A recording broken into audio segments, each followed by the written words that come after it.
mga kabukid, for today's video, dito nga pala tayo sa taas ng niyog. Hanggang pambuko. Yan. Mainit na po ngayon sa taas. Matindi na yung sikat ng araw. Nandito pa tayo sa taas ng niyog. Hanggang pambuko po tayo mga kabukid.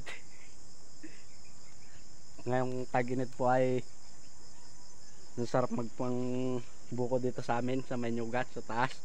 Ito po nga hindi makita medyo mataas po, nakakatakot.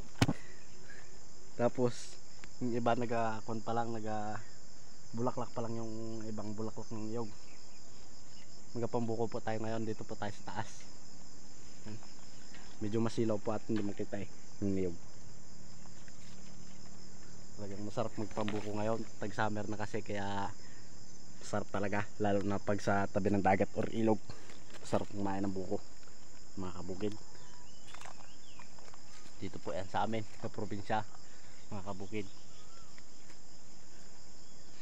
Uso yung mga trip sa mga punong kahoy. Marami nagbabayran sa taas ng kahoy mga kabukid. Pero baba yung bunga ng niyog. Yan po yung kukuhain natin pambuko mamaya. Shout out mga online. Dito po si kabukid sa taas ng niyog. Gakat, shout out. Yan po yung buko na kukuhain natin sa taas. Enjoyin lang ang kahirapan, huwag kang panghinaan. Darating at darating din tayo sa ating inaasam.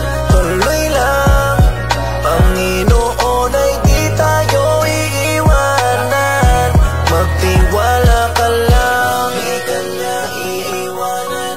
Basta magtiwala ka lang, di ka niya iiwanan. Basta magtiwala. Panginoon, hindi tayo iiwanan kahit na nahihirapan, patuloy na gumapang.